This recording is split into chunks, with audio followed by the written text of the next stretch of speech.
ছেলে মেয়েদের সংসার জীবন নষ্ট হয়ে যায় যদি বাবা মারা দুই ধরনের পরিবারে ছেলে মেয়েদের বিয়ে দেয়। এটা মারাত্মক বিষয়। এই দুই পরিবারে সন্তান বিয়ে দিলে আপনার সন্তানাদি মানসিক শান্তি নিয়ে কখনো সংসার জীবন পরিচালনা করতে পারবে না, যেটা বাংলাদেশে অনেক জায়গায় হচ্ছে। দেখবেন এই যে সাংসারিক জীবন অশান্তি, মানসিক পেরেশানি, অনেক মেয়ে রয়েছে বাবার বাড়িতে অনেক আদরে ছিল, বাবার অনেক রাজকন্যার মতো একটা মেয়ে ছিল, এই মেয়েটা মানসিক যন্ত্রণায় ভিতরে গোপনে গোপনে রোগও বাসা বাঁধে এবং অশান্তিতে চোখের পানি ফেলে বালিশ ভিজায় শুধুমাত্র শ্বশুর বাড়িতে মানসিক যন্ত্রণার কারণে। এর কারণ হচ্ছে বিয়ে দেওয়ার সময় আমরা শুধু টাকা দেখি, মেয়ে বিয়ে দেওয়ার সময় আমরা বিয়ে দেই টাকার বস্তার সাথে, আর ছেলে বিয়ে দেওয়ার সময় আমরা বিয়ে দেই ময়দার বস্তার সাথে। এরকম একটা অবস্থা এখন হয়ে গিয়েছে।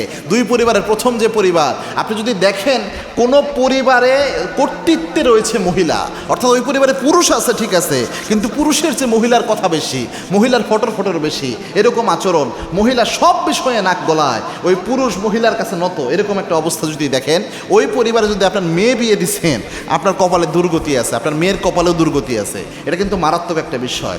কেননা আল্লাহর কোরআনের ঘোষণায় হচ্ছে আর রিজালু কওয়ামুনা আলান নিসা, পুরুষরা হবে নারীদের পরিচালক। এটা হচ্ছে আল্লাহর দেওয়া বিধান। এই বিধানের বিপরীতে যে পরিবার ব্যবস্থা চলে, ওই পরিবারের মধ্যে কখনো শান্তি থাকে না, শান্তি থাকে না। নারীদের পরামর্শের অবশ্যই মূল্যায়ন রয়েছে। একজন স্ত্রী তার স্বামীকে পরামর্শ দিবে।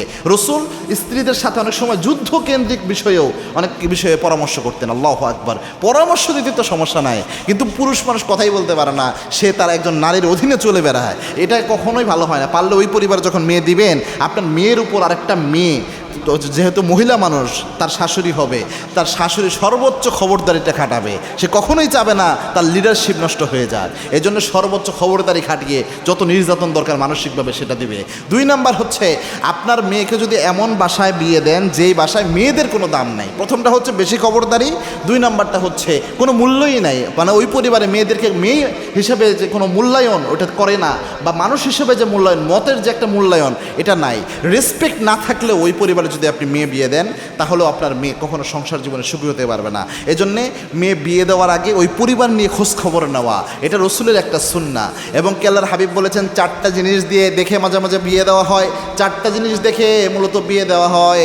তার মধ্যে হচ্ছে বংশ দেখে বিয়ে দেওয়া হয়, পরিবার ব্যবস্থা, বংশীয় অবস্থান, এগুলো দেখেও মানুষ বিয়ে দেয়। তবে রাসূল সাল্লাল্লাহু আলাইহি ওয়াসাল্লাম বলেছেন ফাসফারু বিজাতি দ্বীন, কোনো পরিবারে যদি দ্বীনদারিতা থাকে তাহলে চোখ বন্ধ করে বিয়ে দিয়ে দেওয়া যায়। এটা নিয়ে কোনো সন্দেহ থাকার কোনো বিষয় নাই।